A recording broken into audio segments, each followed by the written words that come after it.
ଦେଶରେ ମୌସୁମୀର ଦ୍ୱିତୀୟାର୍ଦ୍ଧ ଅଗଷ୍ଟ ଓ ସେପ୍ଟେମ୍ବରରେ ସ୍ୱାଭାବିକରୁ ଅଧିକ ବର୍ଷା ଆଶଙ୍କା କରାଯାଉଛି।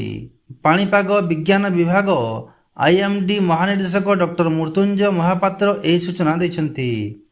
ସେ କହିଛନ୍ତି ଯେ ଆଗାମୀ 2 ସପ୍ତାହ ହାଲୁକା ବର୍ଷା ହେବ, ହେଲେ ସେପ୍ଟେମ୍ବରରେ ବର୍ଷା ସ୍ୱାଭାବିକ ଠାରୁ ଅଧିକ ହୋଇପାରେ।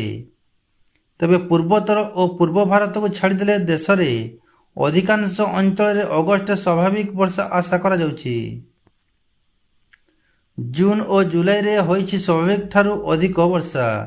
ଗୁରୁବାର ଏକ ପ୍ରେସ୍ କନଫରେନ୍ସକୁ ସମ୍ବୋଧିତ କରି ଡକ୍ଟର ମହାପାତ୍ର କହିଛନ୍ତି ଯେ ଦେଶର ମୌସୁମୀ ଋତୁର ପ୍ରଥମ ଭାଗ ଜୁନ୍ ଓ ଜୁଲାଇ ମାସରେ ସ୍ୱାଭାବିକରୁ ଅଧିକ ବର୍ଷା ହୋଇଛି। ଏହି ସମୟରେ କିଛି ରାଜ୍ୟ ବିଶେଷ କରି ହିମାଚଳ ପ୍ରଦେଶରେ ଅଚାନକ ବର୍ଷା ଆସିଯାଇଥିଲା।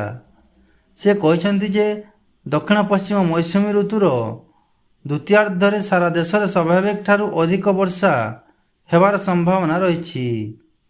ତେବେ ଜୁନ୍ ମାସରେ ଦେଶକୁ ମୌସୁମୀ ଆଗମନ କାଳରେ ଭଲ ବର୍ଷା ହୋଇଥିଲା। 1 ଜୁନ୍ରୁ 31 ଜୁଲାଇ ମଧ୍ୟରେ ସ୍ୱାଭାବିକ 445.8 ମିଲିମିଟର ବର୍ଷା ତୁଳନାରେ 474.3 ମିଲିମିଟର ବର୍ଷା ରେକର୍ଡ ହୋଇଛି।